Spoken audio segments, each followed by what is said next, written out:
Father Peter, how should we as Orthodox Christians properly preach the gospel in contrast to the practices of heterodox Christians? Amen.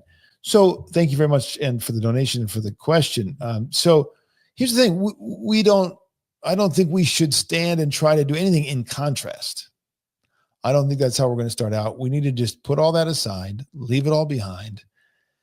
We'll come back to that eventually, but we've got to go full circle, go just deep into the Orthodox outlook, mindset, way of life, and sit at the feet of the saints, especially, let's say, if in this particular instance of sharing, preaching, missionizing, whatever you want to talk about it.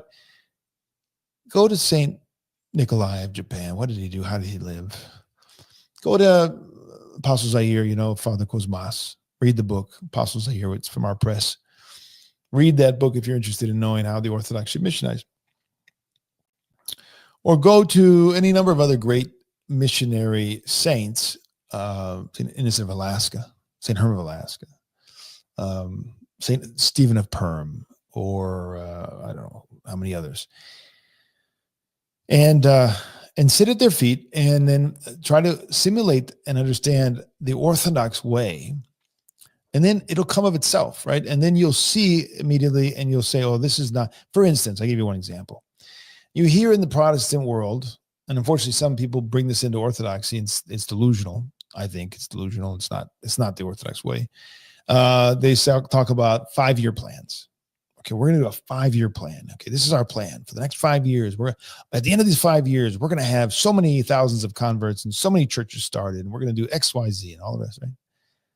No, you don't see that in the lives of the saints. You don't see that in the lives of the great Orthodox saints. This is a clearly rationalistic, worldly, I don't know what's based on some kind of like corporation model or whatever it is. It's just not the way the Orthodox operate. No, we just do not do these things. And it's not because we're unorganized or we're indifferent. No, it's because it's ridiculous.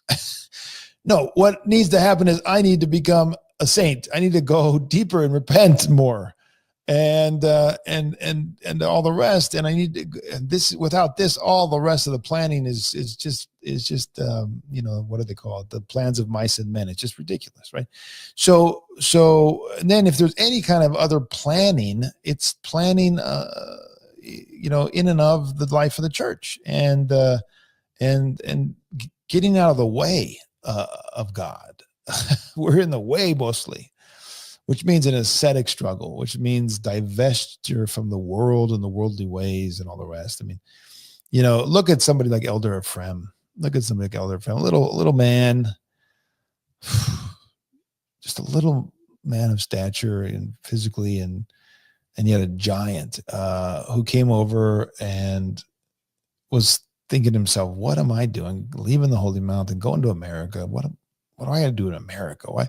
But God was clearly pushing him. You got to do this little by little by little, confession after confession after confession.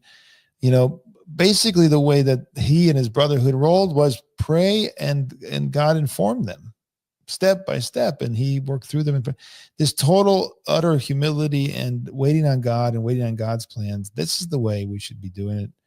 And Elder Ephraim, after thousands and thousands of disciples and 19 monasteries, and left behind this.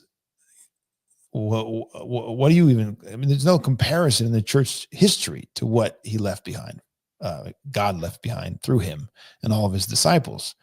American Orthodox who don't get this, I don't know what to tell you, but wake up. I mean, you have one of the greatest missionary saints in the history of the church. You say, well, it wasn't in English. Okay. That's one aspect. There was reasons for that. No. But you got to sit down and prostrate before what God did through this man and through these disciples and all the rest. So none of that was done in a worldly way, a Protestant way, a mission, this whole 10-point, 5-point, 5-year plan kind of approach. Okay. Just giving you one example. So we need to sit at the feet of the saints of the Orthodox Church and just live that, and it'll become obvious and be judged. Now, do we use all the means? Yes, here we are. We're using all the means. We're using the book publishing. We're doing documentaries. We're doing, videos, interview, all that. Yeah. Okay. That's not, you don't need to be a Protestant to understand that those things are good. And we're going to use them. And, if like Metropolitan Theophilus said, if St. Paul was here, he'd be using all of it. So I don't know what else to say.